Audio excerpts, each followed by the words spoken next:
In that scorching end-of-the-world scenario, the water I had risked my life to find was magnanimously given away by my adoptive parents to our neighbors. They earned praise from outsiders, while I became the selfish, ungrateful white-eyed wolf in their mouths. When I opened my eyes again, I found myself back before the apocalypse, facing a neighbor's plea for help. I generously invited everyone over to our house. Wasn't being kind-hearted and beautiful easy, sister? I'm sharing the water with everyone. You won't mind, will you? Little you and I have known each other for so long. I can't just watch her die of thirst, right? See, truly an ungrateful beast raised in vain. We've been neighbors for years. What's wrong with sharing some water? It's just water. Find more if you run out. Get that water back here tonight, or don't bother coming home. The clamor was giving me a headache. I snapped awake violently, realizing I was still lying cramped in the tiny storage closet. The dream felt bizarrely real. 60+ degrees Celsius heat persisting for 3 whole months without end. At first, it was just power rationing and water restrictions. Soon, rivers dried up,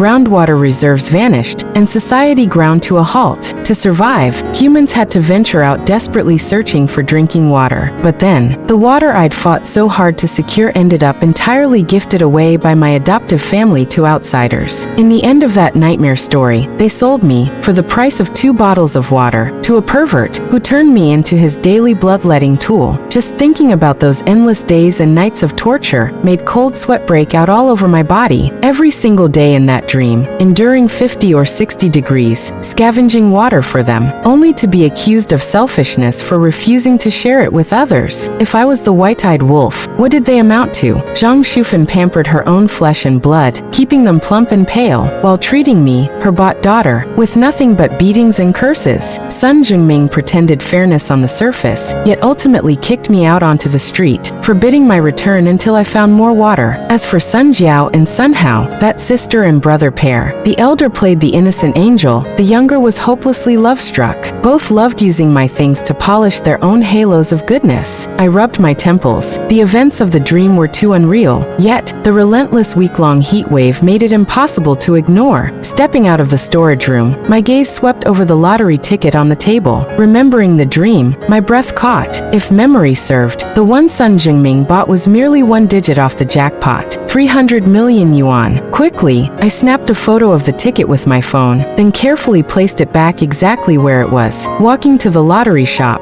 my heart pounded like a frantic drum against my ribs. Were those dream events real? One test would tell. That evening, lying tense on my narrow single bed, straining my ears through the thin wall as the TV announcer droned the winning numbers, my palms grew slippery with sweat. Soon the grand prize digits rolled in. My hand holding the 9 differently numbered tickets trembled violently. Winner, prize money, 30 million yuan. After tax, still 24 million. Only then did my taut nerves finally slacken completely. Overnight, barely past 5 a.m., blinding sunlight already speared through the flimsy door. It flew open with a kick. Starving? When are you making breakfast? Barked Sun Hao impatiently. Silently, I rose, cooked breakfast, chose the most inconspicuous clothes, and headed out. At the door, Zhang Shufan blocked my path, thrusting 200 yuan at me. Terrible heat today. Pick up an ice cream cake for your siblings on your way back. Their usual flavor. Don't waste the rest. Bring it straight back to me. Lips pressed thin, I nodded once and stepped outside. Childhood echoes surfaced bitterly. Why did they buy treats for the siblings but never for me? They're younger than you. That excuse lasted 20 years. Later, grown up, I understood. Excuses weren't needed. It was simply lack of love. Back then, when Mr. and Mrs. Sun couldn't conceive naturally, they'd bought me off human traffickers. Within months, Zhang Shufan became pregnant, twins. From that moment, my status plunged overnight. Grateful they'd taken me in, I shouldered all household chores from a young age. But gratitude aside, unforgivable. Selling me for 2 bottles of water, condemning me to daily torment. Due to the enormous sum, I had to travel provincially to claim the prize successfully. Soon after, 24 million landed in my bank account. Avoiding unnecessary exposure, I bought the specified ice cream cake immediately and returned home. That night, bursts of family laughter echoed from the living room. Lying stiffly in my small bed, I meticulously planned the use of those 24 million. Never put all eggs in one basket. Apply that principle here too. Allocate funds. Invest some, save some. After all, once this heatwave passed, humanity would need to rebuild normalcy. How to save it? Banks Banks weren't fully trustworthy. Who knew what shape institutions would be in post-apocalypse? Currency devaluation was the best-case scenario. Bankruptcy was terrifyingly plausible. Keep some physical cash too. Plan: deposit $2 million securely in state banks. Exchange $2 million for gold bars. Keep them physically accessible. Hold $10,000 cash as emergency reserve. Use the remaining $19 million primarily for renting. Secure storage space and stockpiling essential supplies. Wandering aimlessly daily, shouldn't they get jobs? Zhang Shufan jabbed my forehead with her finger, face etched with exasperated disappointment. To anyone unaware, she seemed utterly devoted. During my high school entrance exam, Zhongkao, I clearly got into the best senior high school. Yet,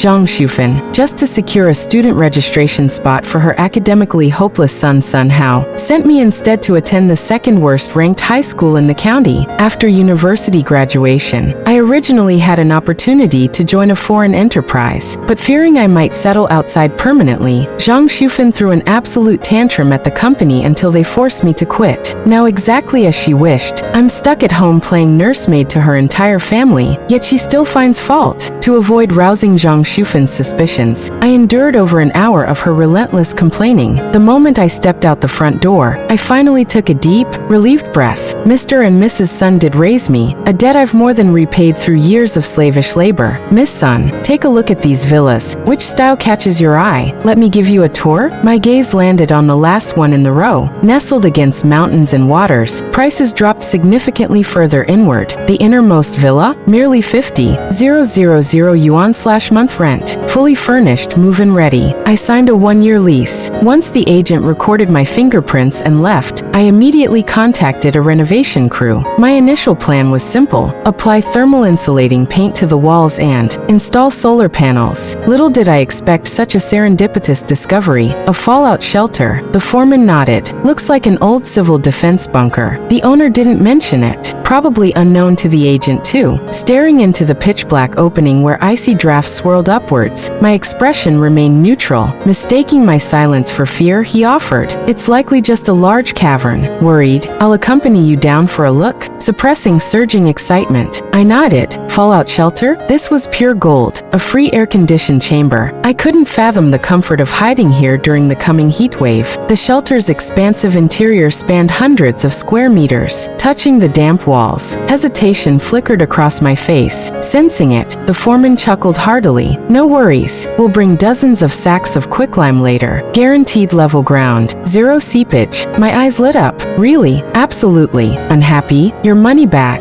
That very afternoon, a dozen workers coated the shelter's interior with lime slurry, meticulously placing desiccants, centuries old and unknown to outsiders. This upgrade drastically boosted security. Elated, I handed each worker a 200 yuan red envelope. As dusk fell, I hurried them off, then walked home via the main road. The Sun family's apartment block stood directly opposite the villa district, visible through every window. Zhang Shufan often griped about Sun Jingming's supposed incompetence, reducing them to envious onlookers craving those villas. Disappearing act again? Got millions worth of deals waiting overseas, huh? She snapped at me. My face stayed impassive. Millions? Indeed. Back in my room, urgent calculations began. How best to deploy over 10 million funds? After preparing dinner for the clan per routine, I lay on my cramped bed mapping essential supplies. Outdoor temperatures had hit 38 degrees Celsius, typical for Pingqing's occasional summer spikes near 40 degrees Celsius. Most dismissed it as normal. Life went on unprepared, but I knew, within a week, mercury would skyrocket past 50 degrees Celsius. Human survivability limits shattered. This wasn't even the peak of the apocalyptic heat I'd endured before. Water/power failures, dried riverbeds, exhausted wells. A basin left overnight lost half its contents to evaporation. Recalling past horrors, I pressed my lips tighter. Preparations were woefully inadequate. Stockpiling discreetly in a populated villa zone seemed impossible. Exposure meant endless trouble. My strategy crystallized: 2 two-pronged approach. First, smuggle supplies disguised as renovation materials. Second, display minimal decoy rations above ground. Once raiders cleared those, the underground bunker stayed safe. Last time, the scorching hell lasted 3 months. Who knew when relief would come? Maximize reserves. Grappling with lists, priority shifted to food. While many default to grain/flour, these require fuel/water for cooking and spoil easily, moisture/pests. Impractical en masse. My order: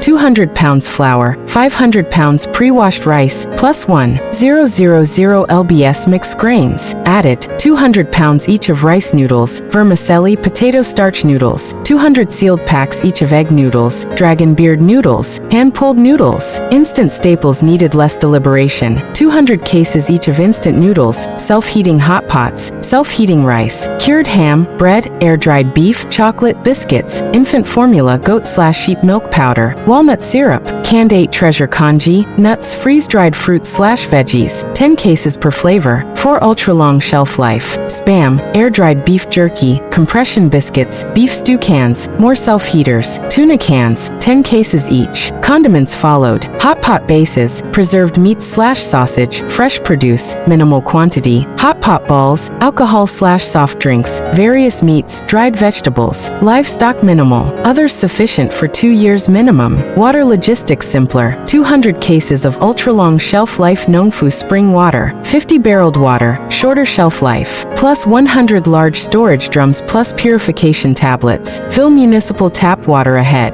Crucial categories ordered. Attention turned to survival gear, clothing, bedding, disposable underwear, toothpaste/brushes, shampoo/body wash, toilet paper/pads. Some perishables inevitable, but better excess now than regret later. One item marked heavily on my list, wet wipes, starred emphatically beside it. Planned inventory, 100 cases, non-negotiable, used for face/body cleansing during rationing. The next morning, barely past 4 a.m., the sun blazed ferociously. Harsh sunlight speared through the curtains, stabbing my eyes. With a sigh, I confronted the stifling heat of the storage closet. My clothes clung damply to my skin every morning. Checking the weather app, 41 degrees Celsius stared back, sending a jolt of unease through me. Knowing worse lay ahead, I forced myself out of bed. Zhang Shufan was already awake. Seeing me obediently heading to the kitchen for breakfast, she relented slightly, finding no fault despite her scrutiny. After eating, I rushed straight to the wholesale market. Cross-checking my list, I placed bulk orders and arranged delivery times. Though the villa had solar panels, nobody could guarantee they'd function under 60 to 70 degrees Celsius extremes. I selected 2 silent generators and stockpiled 100 cases of gasoline as backup,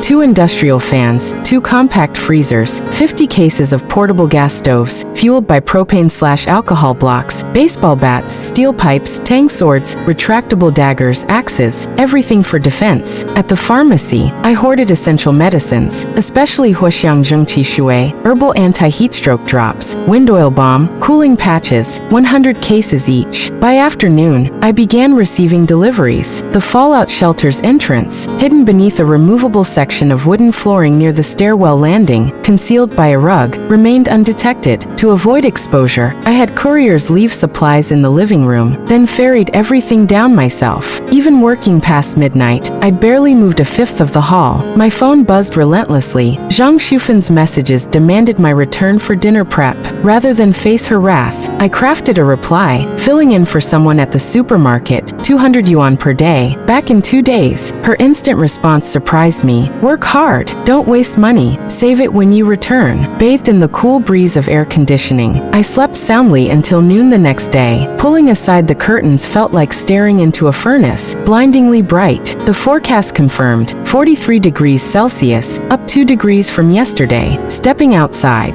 molten air shimmered over everything. Memories of my past life surfaced, panic clawing at my chest. 3 hiding places for a cunning hare. The villa's bunker was discreet, but fortune favored caution. While transferring supplies, I scouted nearby rentals. Luck struck. directly across from the Sun's apartment block. I leased a ground floor unit with a basement, 70 SQM above ground, 20 SQM below, 5M ceiling height, opening onto an underground parking garage. Paid year's rent up front. That night, using discreet same-day delivery services, I spent $10,000 on basic provisions. Little meow, why buy so much? Mrs. Song from downstairs exclaimed, eyeing the stacked crates. Just a few thousand, I shrugged. Can't be too careful in this heat. I smiled, guiding movers toward the elevator. Passing curious neighbors, I repeated the story. Their smirks were audible. Bulking supplies during a heat wave? Only fools did that. Lowering my head, I masked my grin. They'd soon regret mocking us when water/power failed. Last time, the Suns branded me a selfish white-eyed wolf. This time, I'd greet begging neighbors with open arms. Be kind-hearted and beautiful? I could play that game. Unbearable. How long till autumn? Sun Hao groaned, sweat pouring down his chubby frame. Just then, a notice popped up in the residents' group chat. Meteorological Bureau alert. Local temperatures expected to surge past 50 degrees Celsius within a week. Take precautions against heat stroke. 50 degrees. Collective dread silenced the chat. Another notification followed. Due to extreme heat, the neighborhood convenience store will temporarily close for 3 days starting tomorrow. Apologizes for inconvenience. Please prepare accordingly. Of course it'll close. No staff can work.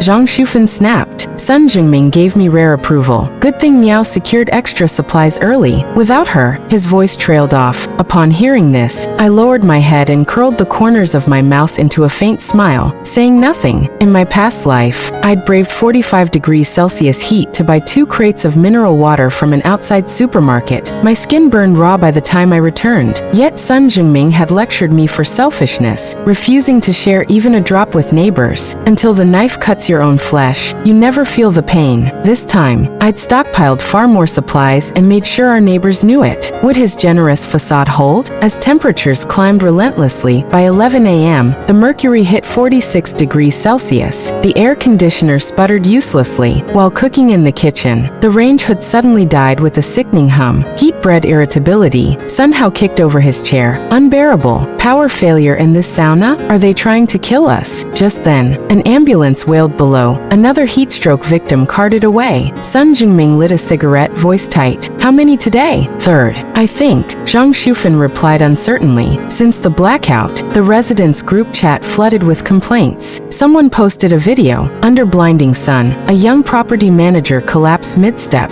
his body recoiling from asphalt hot enough to sear skin before he dragged himself to sparse shade. Temperatures kept climbing. Daytime highs reached 50 degrees Celsius. Nights stayed above 42 degrees Celsius. Each breath felt like inhaling fire. Lying in my cramped bed, I tossed restlessly. News alerts flooded my phone. Hundreds rushed to hospitals hourly. Undiscovered corpses rotted faster in the heat. Property management began twice daily welfare checks. Mr. Sun, we're completely out of water. A classmate stood blushing at our door. Sun Hao softened instantly. To preserve her charitable image, Zhang Shufan hurriedly handed over bottles and soft drinks. Auntie, you're an angel, the girl gushed. No one else would help. Her praise inflated Zhang Shufan's chest. Though frowning, Sun Jingming couldn't refuse public goodwill. I studied the sunburn on the girl's face, lips curving slightly. That looks painful. Didn't Jiao Jiao have sunscreen? Lend some to her. Why should I? Sun Jiao backed away defensively. I saved months for that lotion. Sun Hao leapt up.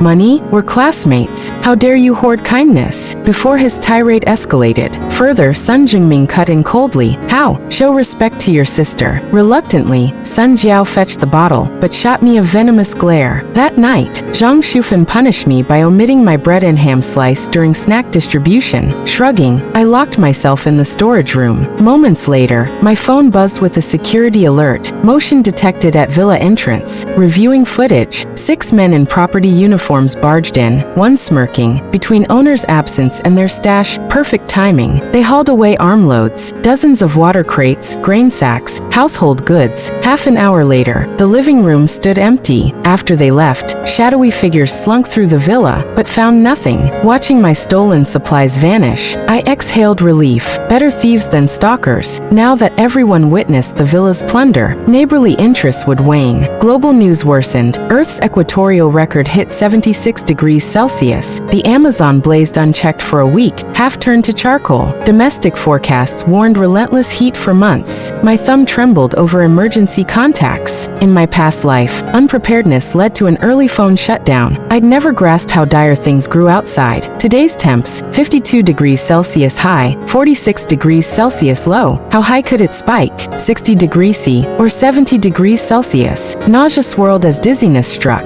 Human endurance limits were nearing collapse. I chugged a vial of Huaxiangzheng Qishui, herbal anti-heat stroke drops, and daubed wind oil balm on pulse points. Through the door, Zhang Shufan hissed at Sun Zhengming. Strange. Why so many begged for supplies lately? Strangers all. He frowned too. Got DMs myself. Ignore them. Turning to me, meow. Take the kids to the basement garage for relief. Guard the kitchen. Stockpiles. Don't sneak snacks. Her glare was warning. Steal. Child's play after years of their oppression. Once they left, I surveyed the kitchen. Our family's last rations. Via group chat, I messaged desperate neighbors. Come to Unit 903. Share supplies. Dozens arrived, dragging children. I distributed water and food lavishly. Eat freely. More in the kitchen. Stacks spilled from countertops to floors. Eyes widening with hunger. When the sons returned, garbage littered the living room. Gaping beef canisters drew Zhang Shufan's livid face. Trembling, I feigned terror. Sorry, couldn't bear their suffering. Murmurs spread through the crowd. Whispers turned accusingly toward the sons. Why hoard when neighbors starved? Zhang Shufan choked back fury. Sun Jingming clenched his jaw, patted my shoulder stiffly. Neighborliness matters. Good deed. Hypocrisy tasted sweet. Next morning, Zhang's shriek jolted me awake. In the living room stood Sun Jiao's guests. My smirk faded seeing Cheng Lin among them, the monster who'd bought me for 2 bottles of water. His familiarity with Sun Jiao chilled me. Had she orchestrated my past misery? These guests helped themselves greedily, leaving only scraps, bottles, and instant noodles. Even Sun Hao slept through it. The sons let them plunder silently. Who were these people? Slap. Sun Jingming backhanded Sun Jiao, wincing. She spat. Why hit me? You let Miao entertain strangers. Masterfully deflected blame. Now her turn under scrutiny. Fearing collateral damage, I seized my phone. Big Ruin Fa supermarket reopened. Must restock.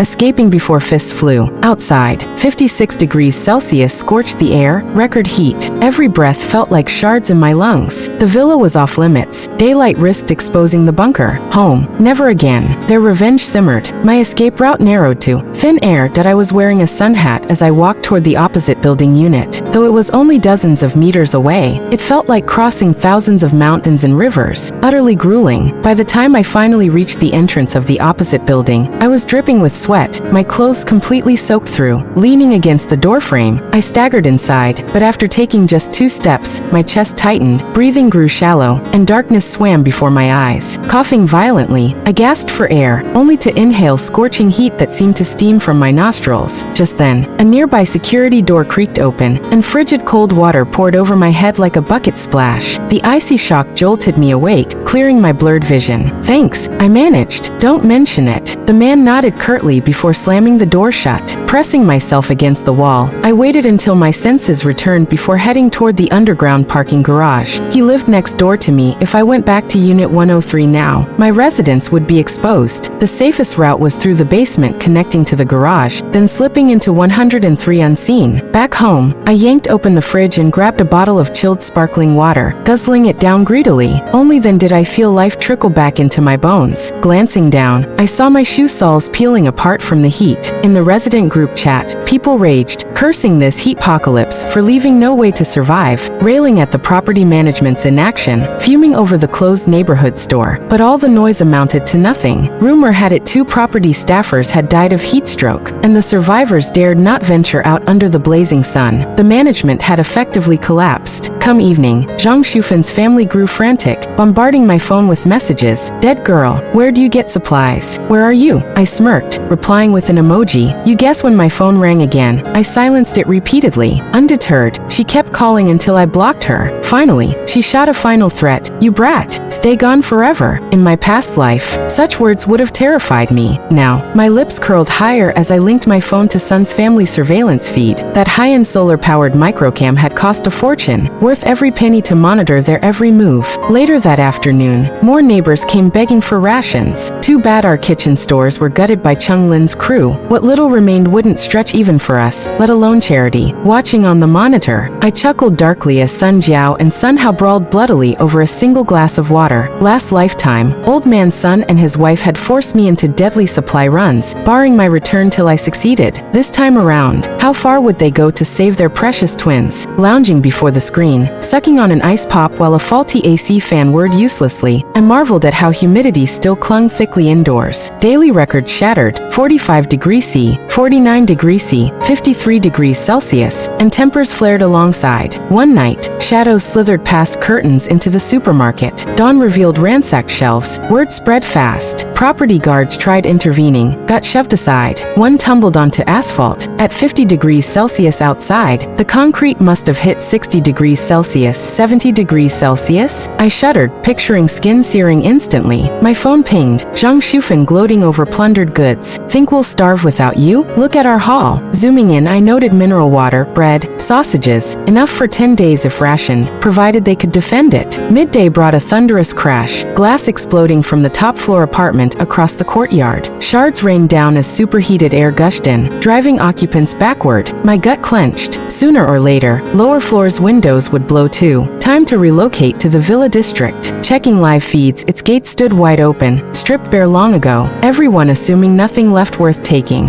Afternoon brought another message from Zhang Shufan. Meow meow. It's unbearably hot. Your dad and I worry. Come home? My eyebrow arched. These two had prayed I'd stay gone to save rations. Sudden concern? Fishy. Switching to Sun's surveillance, I watched their kitchen, once boastful, now empty. Zhang glared at her phone. Old Man Sun nursed a black eye on the couch beside an unmoving Sun Hao. Robbed already? Amused, I rewound footage. When siblings fought over brisket today, Old Man slapped Jiao and barked at Hao. Ever since, Jiao had sunk to the bottom of their food chain, getting crumbs. Today she'd snapped. Leading Chunglin and thugs, she'd stormed in, seized everything, leaving them with nothing. Not one drop. And Sun Hao, the apple of Zhang Shufan and her husband's eye, was beaten half to death. I smirked. It served them right. Their downfall was entirely self-inflicted. They'd raised Sun Jiao and her brother to be utterly selfish, treating them with blatant favoritism that had sown bitter resentment among the children. Zhang Shufan kept bombarding my phone. Milky Mom was wrong. Come back. I promise, this time I'll treat you all equally. At the word equally, I couldn't help but laugh until tears streamed down my face. So she did realize her partiality, yet why hadn't she changed a thing over all those years? If only they hadn't traded me away for 2 bottles of water in my past life, I wouldn't have abandoned them without a backward glance. I snapped photos of the remaining supplies and hit send. Not coming back.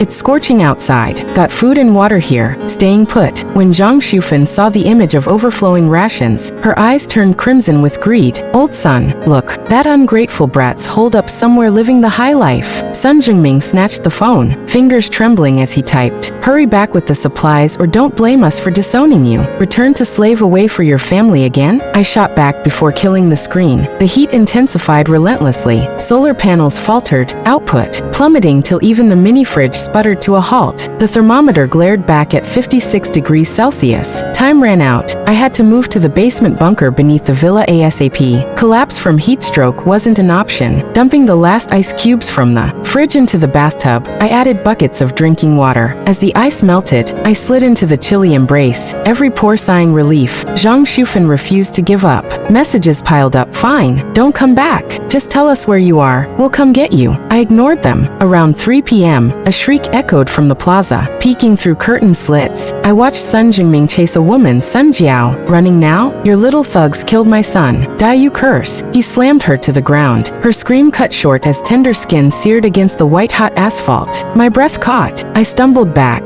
By the time Zhang Shufan arrived, it was too late. No one intervened, not at 56 degrees Celsius, where moving meant dizziness and gasping for air. Sun Jingming dragged Sun Jiao home, leaving her barely alive. Later, surveillance showed Sun Hao pale and lifeless on the floor. Moments later, the couple returned. Sun Jiao's burns worsened, no patch of exposed skin untouched. Sun Jingming fetched clutched a kitchen knife, grinning maniacally. Human body's 70% water, right? Blood's just beverage. Stop! Zhang Shufan lunged with a chair, saving Sun Jiao but crushing Sun Jingming's ribs. Weakened by heat, he didn't survive. As dusk lowered the temperature slightly, I resolved to flee under cover of darkness. Sun Jiao wasn't sane. You never know what a madwoman might do. That night, chaos erupted across the building. Photos circulated in group chats. Sun Jiao and Cheng Lin's crew ransacking apartments, hunting me. Irony dripped. After being used by Cheng Lin once, she'd teamed up again just to destroy me. While they ran amok, I slipped away. Lifting the rug revealed the bunker entrance. Cool air rushed upward. Lying in bed, reality felt surreal. The nightlight cast a soft glow until vibration jolted my phone. Intruders repelled. Thanks for the supplies. From my neighbor, the man who'd given me water when I moved into Unit 103. His stash now fueled Cheng Lin's gang. My teeth ground. This wasn't over.so when leaving the residential compound. I privately messaged the owner of Unit 102 through the residents group chat and handed over all my supplies to him, a way to repay his act of kindness with water. Smart man. Realizing he couldn't defend such abundant resources alone, he rallied all survivors in that building to stand against Cheng Lin and his thugs, offering shared provisions in exchange for cooperation. Though unsure how long the 10,000 yuan's worth of supplies would last, even an extra day bought for these people wouldn't be wasted. Just as I was about to turn off my phone, I noticed 2 more messages from him. The extreme heat won't last forever. Hang in there. My gaze fell on the hundreds of square meters worth of stockpiled goods, and my mood lightened. You too, I replied. 1 day, 2 days, 2 months passed, yet the apocalyptic heat showed no sign of relenting. Lakes dried up, streams vanished, even groundwater reserves ran dry. Everywhere I looked, there was no trace of greenery left. Half a month ago, occasional government airdrops brought drinking water, bread, dried vegetables. Whenever helicopters appeared, emaciated survivors lunged at them like starved wolves, brawling fiercely over scraps, blood staining the scene instantly. After each drop, bodies littered the ground, only to disappear mysteriously later. Sometimes I wondered, could those who endured such brutality still call themselves human? But I had no right to judge. Without my extraordinary stroke of luck,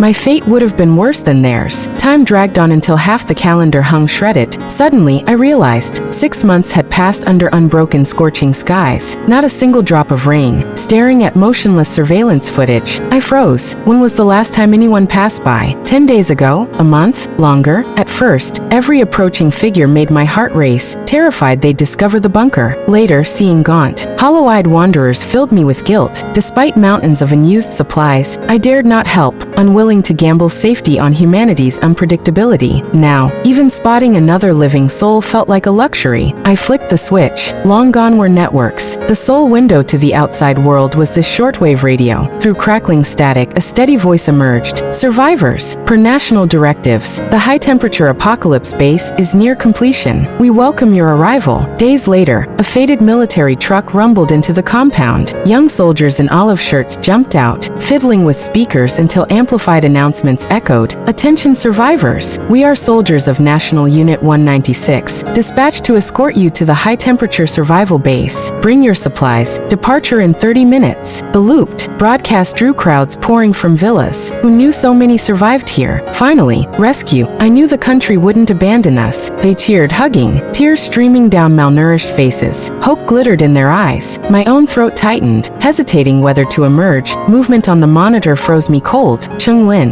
How did he join Unit 196? Breath held. I stayed utterly still. Any sound might alert outsiders. If Cheng Lin consorted with such people, this army was rotten. Their goal? Steal survivors' meager rations? When do we leave? Someone pressed eagerly. Wait, barked the leader. There's no rush. We've rounded up everyone here. What do you mean wait? An angry murmur rose. Before retreating figures could react, boots slammed into ribs. Oops, mask slipped too soon, chuckled one soldier, drawing gleaming tang swords. His slice. Heads rolled like pumpkins, spattering mud with blood. Laughter drowned screams. That image seared my mind. For months afterward, anything round triggered panic attacks. Yet worse awaited. Cheng Lin staggered into the living room, arm gushing crimson. Severe blood loss turned his face corpse white, breath ragged. After half an hour reconnaissance, I cautiously exited the bunker. At the sound of splashing water, his eyes snapped open. He thrashed toward it like a beached fish, gasping, "Save me," voice frail, begging. Cold laughter escaped me, flashbacks flooded, days upon days of torture at his hands, convinced human blood contained life-giving moisture, mine being his first experiment. Where's Sun Jiao? Her name visibly jolted him. Violent coughing racked his frame. That bitch. I raised an eyebrow. And Zhang Shufang? Eaten, yeah, by her own daughter. Shock flickered across my face. So Sun Jiao's cruelty extended even there. Cheng Lin's stare locked onto my water bottle. Tell me, he rasped, and you'll share. Nodding slowly, I unscrewed the cap, took 2 steps forward, then deliberately poured every drop onto the dusty floor. Sun Miao, you recognized me. Face expressionless. I drew my own tang blade. Terror twisted his features. Calm down. Sun Jiao forced me. It wasn't my fault. Partners in crime, I stated flatly, gazing at the blistering sun outside. Inspiration struck. Killing garbage like him wasn't worth soiling my hands. Dragging his slight frame outdoors cost effort. Curses turned to whimpers as 50 degrees Celsius heat baked his wounds. I'll kill you. Get off. Within minutes, struggles ceased. Silence claimed him. Months crawled by, though rain remained absent. Temperatures dipped below 50 degrees Celsius, a promising sign. Several rescue teams passed, offering transport to the official base. Declined both offers. Why leave? Endless supplies. Perfectly cool bunker. Luxurious compared to base rations. Only drawback, crushing boredom. Upstairs, hydroponics thrived. Lush veggies. Corn tasseling early. Silver lining of the drought. Accelerated growth cycles using pre-stockpiled tap water. 100 drums. Undrinkable but perfect for crops. Harvesting tender corn cobs sparked debate. Roast or boil? Radio interrupted. Earth-shaking news. Half an hour prior, thick clouds graced the city skyline for the first time in a year. Instant artificial rainfall hammered down, alleviating parched earth. As temps steadily dropped nationwide, reports flooded in. Monsoon relief sweeping regions. Mercury stabilizing below 35 degrees Celsius. Slowly, tentatively, normalcy returned.